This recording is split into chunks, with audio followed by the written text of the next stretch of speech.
Xoş gördük əziz dinləyicilər. Karib dənizində ikinci dəfədir ki, böyük bir böhrana yaxınlaşırıq. Yəni Amerikanın Venesuelanı vurması böhranına.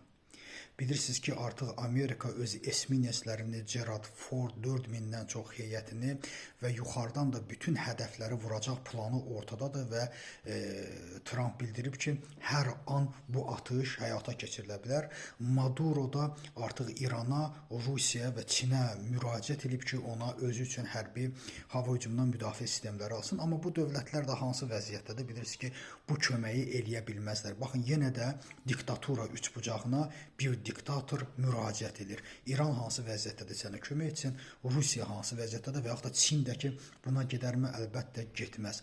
Amma bütün bunlarla bərabər mən nəyi demək istəyirəm? Onu demək istəyirəm ki, baxın, görürsünüz diktaturanın bəlası nə böyük bir bəladır. Diktatura özü bir hədəfdir. Diktatura özü bir xalqın məhv edilməsinə hədəfdir. Yəni, bilirsiniz, bu yaxınlarda Venezuelada Maria Machado adlı biri Nobel mükafatı aldı. Bu da illərdir ki, diktatura Maduro hökumətinə qarşı mübarizə aparan bir xanım idi.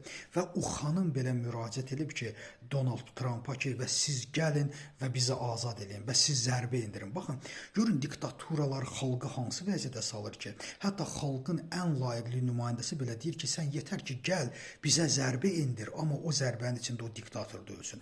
İllərdir Venezuela xalqını girinc vəziyyədə qoyan, dünyanın ən kasıb xalqına çevirən, halbuki Venezuela dünyada neft və qaz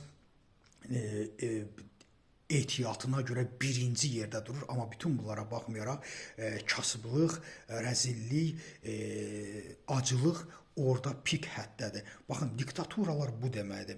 Bəzi insanlar deyirlər ki, sən niyə görə belə Amerikanı bəzən müdafiə edirsən? Baxın, Amerikanı ona görə müdafiə edirəm ki, onun bir sistemi var. Bu İngilis sistemidir. Baxın, İngiltərənin işğal etdiyi ölkələrə baxın.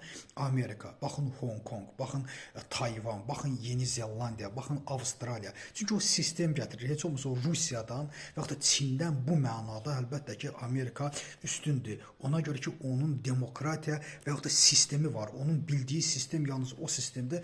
O sistemi gətirməklə o xalqa da bir ümid yeri verə bilər ki, mən düşünürəm ki, Venezuelada Maduro hökuməti devrilərsə, bu orada bir demokratik hakimiyyətin gəlməsinə zəmin yaradar. İkinci isə ən vacib, yenidən o məsələni təkrarlamaq istəyirəm ki, diktaturalar həmişə xalqlar üçün böyük bəladır və xalqların məhv olmasının ən birinci səbəbi, yəni Amerikada, Rusiyada, Çində axtarmaq yox, məhz diktatura rejimlərində axtarmaq lazımdır. Diktaturalar xalqların inkişafına imkan vermir, diktaturalar xalqları kölə edir və diktaturalar gəlir o vəziyyədə çıxardır ki, o dövlətlər, ən qədim dövlətlər belə yoxa çıxır. Əsas sistem məsələsidir. Üçüncü burada ən vacib olan məsələlərdən biri ondan ibarətdir ki, əlbəttə ki, bu günlər Trump Rusiyaya qarşı bir neft embargosu, bir yanacaq embargosunu həyata keçirməklə, bilirsiniz, bunu keçirdikdə neftin qiyməti qalxa bilər, amma ən böyük rezervlər də Venezueladadır. Mən düşünürəm ki, elə məhz bu rezervləri də əldə etdikdən sonra Venezuelada, yəni Maduro'nun əlindən aldıqdan sonra demokratik bir hakimiyyətin əlinə keçərsə, Trump istədiyi formada dünyada neftin qiymətini aşağı salmaq imkanına qadir olacaq. Təşəkkürüm, diqqət çəkirəm.